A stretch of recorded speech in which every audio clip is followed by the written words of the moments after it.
Hi friends, all right, so today in this lesson, we are going to learn about chemistry. And more specifically, we are going to learn about the states of matter.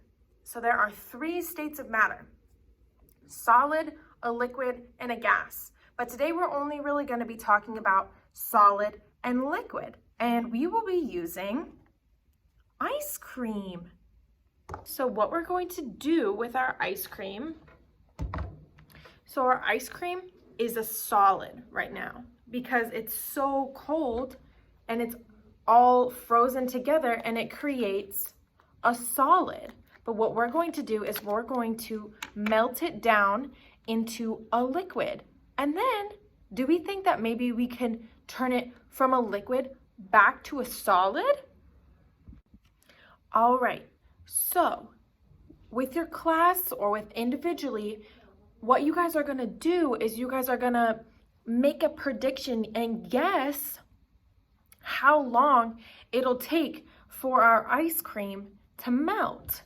I think that if I put a scoop of ice cream in this cup right now, it's gonna melt in maybe 5 minutes, all right? So you can pause the video and you all can make a prediction about how long it's gonna take to melt this ice cream. So everyone's made their prediction, but now we need to think about, once this is a liquid, can we turn it back to a solid? So I think we can, but I want to know what you guys think.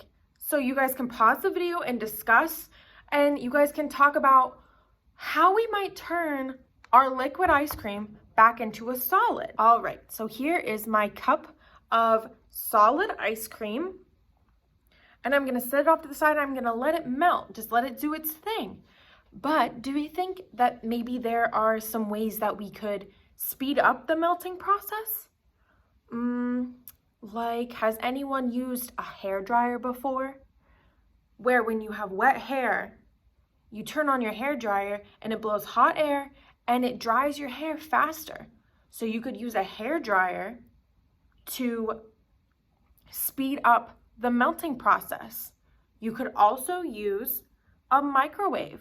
If you have an adult with you, you could use a microwave or a hairdryer to speed up your process. What are some other things that can be melted from a solid into a liquid?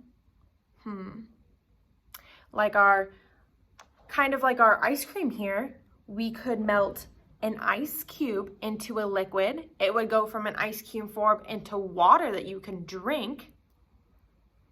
All right, so here is my melted ice cream, and it looks just like green milk or something like that.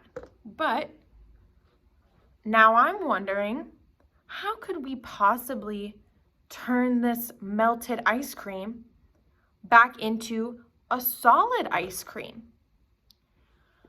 I'm thinking maybe a cold place, maybe a place like a freezer, since that's where we put our solid ice cream to keep cold anyways. It might take a little while, but I think that a freezer could turn our ice cream back to solid. So for your guys' experiment, if you want to do this at home, you guys can get cups and whatever flavor of ice cream. I used my favorite, which is mint chip. And you guys can put your ice cream into a cup and you can set it out on different places in your house or in your classroom and see, maybe if you put one by the window, if it melts faster than one over by the wall. Why might that be? You guys can discuss with the class or with your parents. I hope you enjoy.